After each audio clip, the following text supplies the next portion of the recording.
Alors nous, en arabe, on va dire nahnu.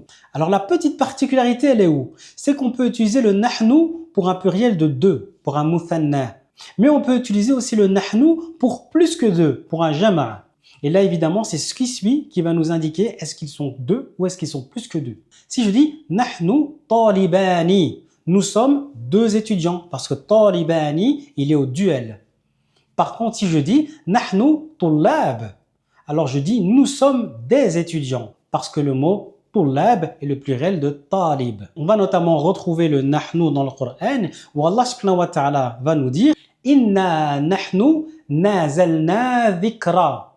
Ça veut dire certainement nous avons fait descendre le rappel. Et dernier point, qui paraît assez logique, mais qui est toujours bon de rappeler, le nahnu utilisé ici par Allah subhanahu wa ta'ala, c'est un signe de majesté, un signe d'importance d'Allah subhanahu wa ta'ala. Comme on va, vous voyez, une personne, alors qu'elle est seule, ici Allah subhanahu wa ta'ala parle de lui en disant nous.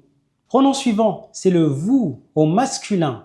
Parce qu'en arabe, on a un vous masculin et un vous féminin, lorsqu'on est au pluriel. On va dire au masculin entum. Au féminin, on peut dire entunna. Entunna, c'est le vous lorsqu'on est plus que deux personnes au féminin. On peut dire par exemple entunna talibat. Donc, vous êtes des étudiantes. On va avoir maintenant le il pluriel et le elle pluriel. Pour le il pluriel, on va dire hum. On peut dire par exemple hum tullab. Ils sont étudiants.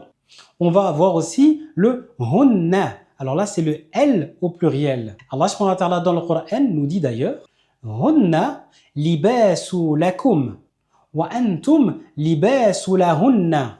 Elles sont un vêtement pour vous et vous êtes un vêtement pour elles. Si vous voulez en savoir plus sur la langue arabe, n'hésitez pas à nous rejoindre à l'Institut Hayabina. Les inscriptions pour le mois de septembre sont déjà ouvertes. Ma'as salama.